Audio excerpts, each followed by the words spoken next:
Hello, friends. Do you remember back in the days when we were in the Garden of Eden? A long time ago in human years, in 3D years. But I think something inside of us remembers, not necessarily as an image or memory, but there is something in us that remembers that there is a place where there is peace and there is love and oneness and ease, the things that we all long for, right? I think it's pretty obvious, at least almost everybody I talk to, if not everybody. No, not everybody. It's not everybody who is longing for that, but most of the people that I know, there is just like this knowing, deep knowing that whatever we're in right now, that's not it. That's not reality. And that's, of course, because we have a memory of what has been called the Garden of Eden. And, we could probably call it the new earth because it's not new, but it's new to us after such a long time of living in duality that it feels new and it's fresh and it's wonderful. And for whatever reason, we've gone this cycle from oneness and then into absolute duality and chaos. And now we're just like pulled back to that oneness. And I did hear that many years ago from a Danish spiritual teacher, my first encounter with spirituality. His name was Martinez, and he said that there is the longing for the opposite, and this is not new either. I think we can use it the in breath, and then the out breath. So we we we we take the in breath down into the Garden of Eden, and then the out breath where we leave it, because the way Martinez said it, there is just this a yearning for the opposite. So that seems to be a normal cycle that we go through, and we are definitely at the stage where the out breath is ending, and we are feeling the calling to come back home, and that is what I would call the longing.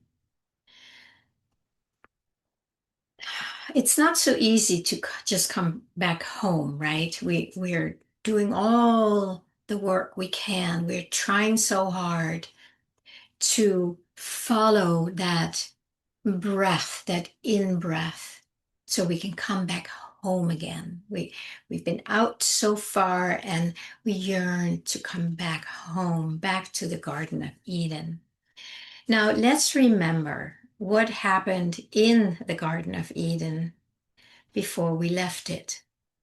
And I'm not a biblical scholar or anything, but I do use things that either come to me, and I've been using a lot of the things, the quotes that Joe Goldsmith has used, because he was my first first teacher where I encountered the reality and the reality of spirituality, where I have had a real experience of it that lasted for months. So I feel connected with the wisdom that he shared.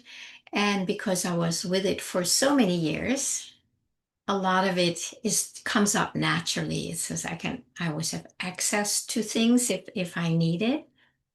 And the thing that he stressed a lot or really emphasized was that it was that the tree of knowledge of good and evil, right? That's when we left the garden, because we took a bite of that tree, of that apple, to so we started believing in good and evil. This is what Joel has talked a lot about, that is the moment we leave the garden. And it was not a long time ago. We do it every single moment. And that's why we are still in the Garden of Eden, and it couldn't be any other way because we are that Eden, our soul, our source connection. That is that oneness, that is that garden. It's just that we keep going up here to the duality of good and evil and right and wrong. So it is, I think it's a very important piece on my journey to remember that every time I go to judge something as good or evil or right or wrong. And we do it all the time because, again, the programming that we have been receiving for so long is exactly about that division into good and evil.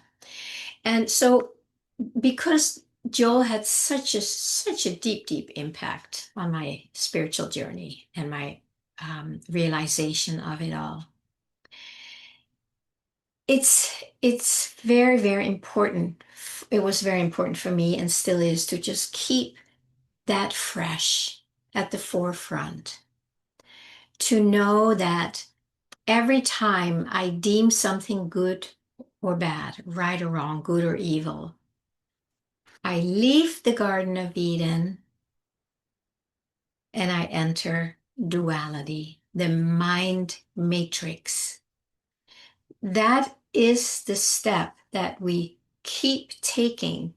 And we have the choice to come back, to take that step back here.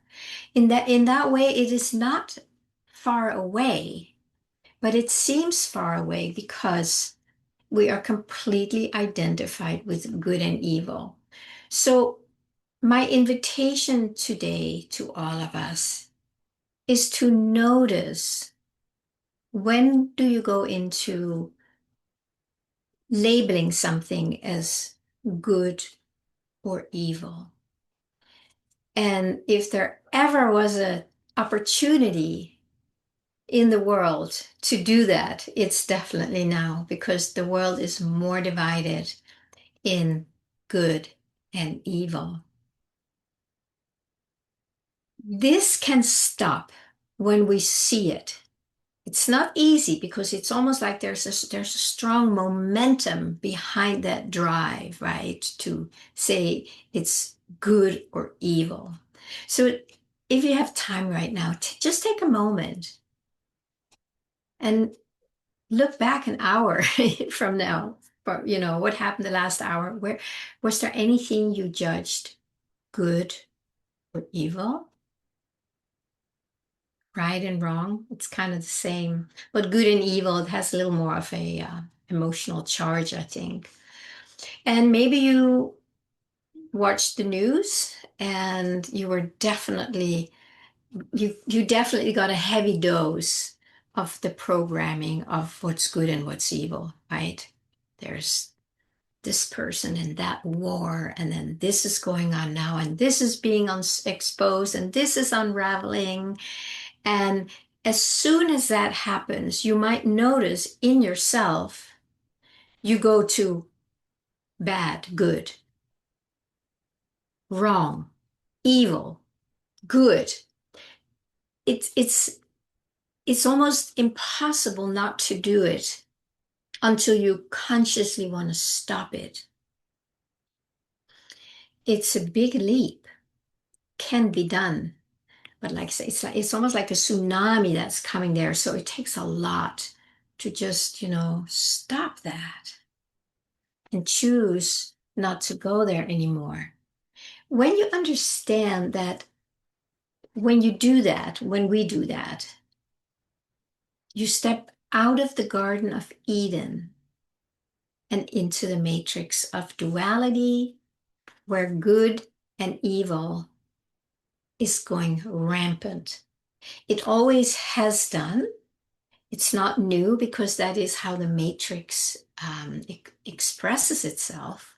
It's a program, and that's always been there, but it's gotten really strong for a while now, where many people, because it's so strong, it actually has a benefit because you cannot not see it anymore.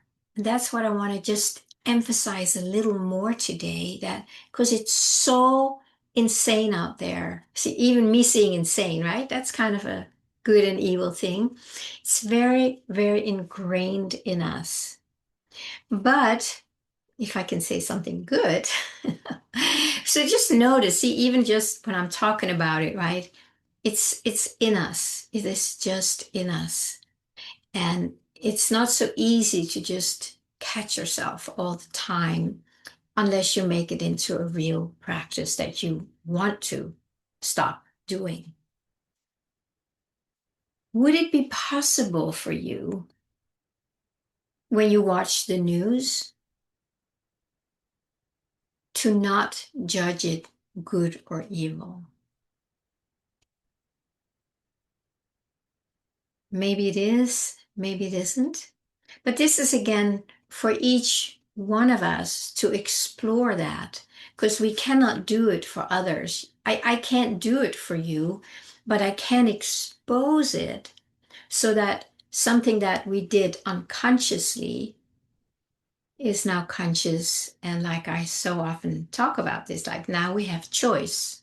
That's why making the unconscious conscious, which I do in a lot of my videos, so you can start seeing what's going on inside of you, and then you can start catching yourself. But it takes a lot of willingness, that's for sure, because it's so automatic. We don't notice it.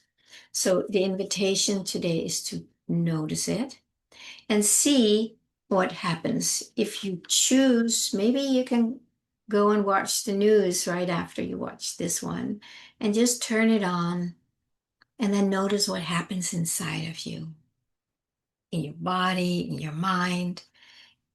Are you just like, oh, this is so bad, oh, this is so good, or look what they're doing? This is the energy that keeps us out of the Garden of Eden. If you would like to go back to the Garden of Eden, not everybody wants that, but I have a feeling that you might want it since you're here on my channel, and is what I talk about a lot. Then try it on. Try it on. And you will probably forget it, 1,000 times a day, because it's just a background program that runs all the time. Right, wrong, good, bad, evil, uh, whatever. It goes back and forth and back and forth without us really noticing it. So here I am saying, hey, this is going on unconsciously all the time. Do you want to check it out in yourself if that's true for you? Or maybe you have done a lot of work already and you are just resting in the Garden of Eden and just observing and allowing what is being shown to you in the world. There might not be a big reaction anymore. So you are bringing the Garden of Eden into the matrix in a way by just being it, by just not engaging in it. You bring a presence. You are the solution when you just rest in here, in your heart, in your soul, in the peace, whatever, however it resonates for you. And that's what Joel was talking about. Like, as soon as you judge something right or wrong, or good and evil, you just slipped right into the illusion. He used the word illusion a lot. I like the word matrix, but it's the same. It's not something that's real. It just seems real because we take that good and evil in here and project it out. And here's our illusion.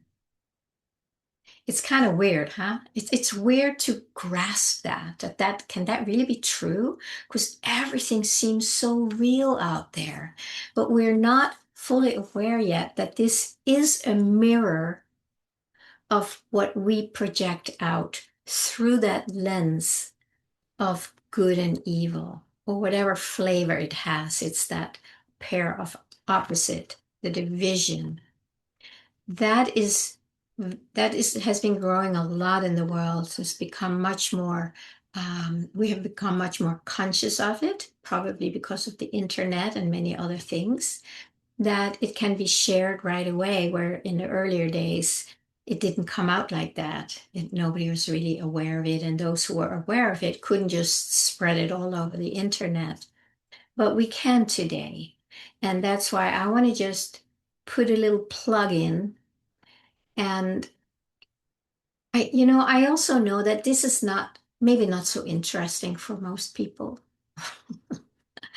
And I get it. There's so many things to be excited about and be upset about and follow. And, what's going to happen? Are we going to ascend? And are the ETs coming to save us?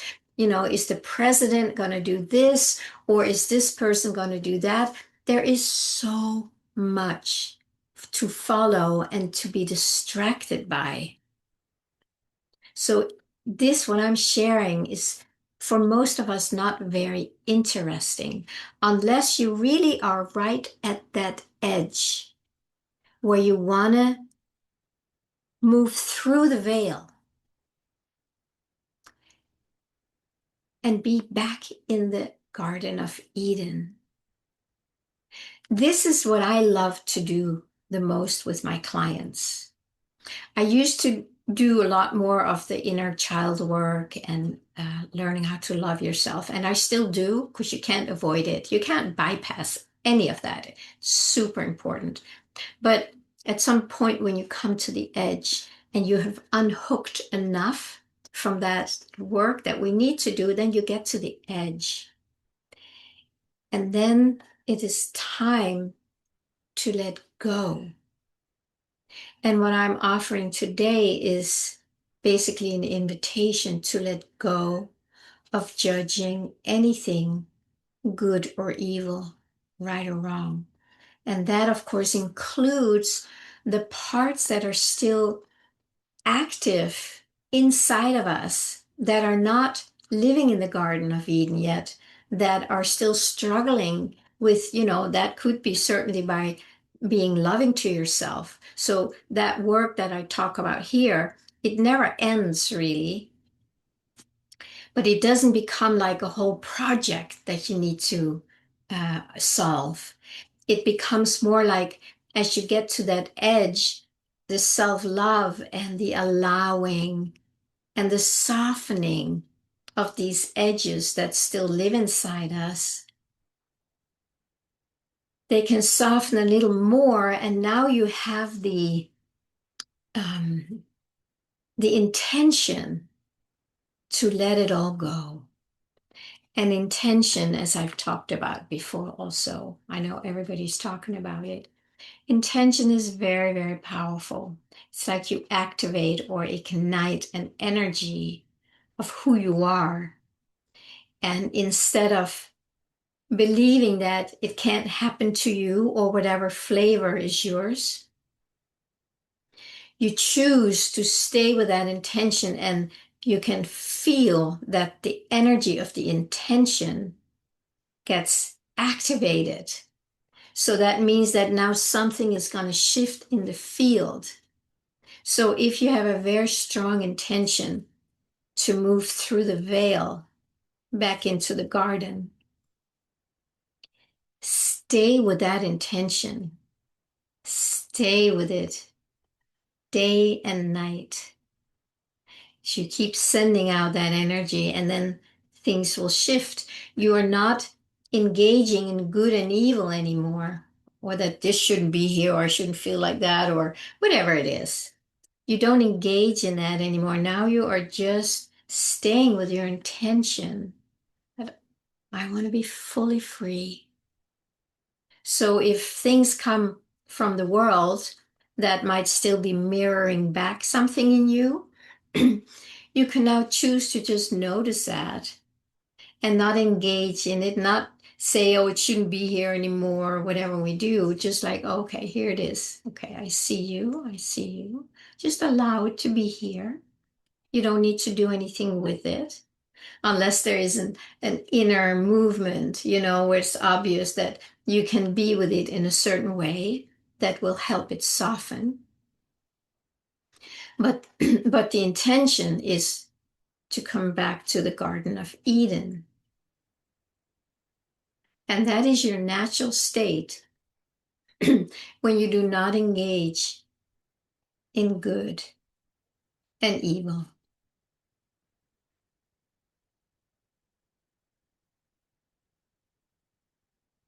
That's what I would like to share with you today. Please comment and share if you want.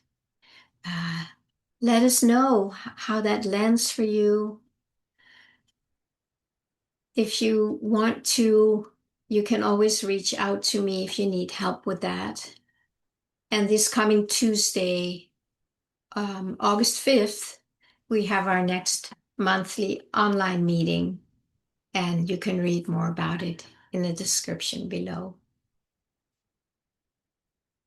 Have a beautiful day.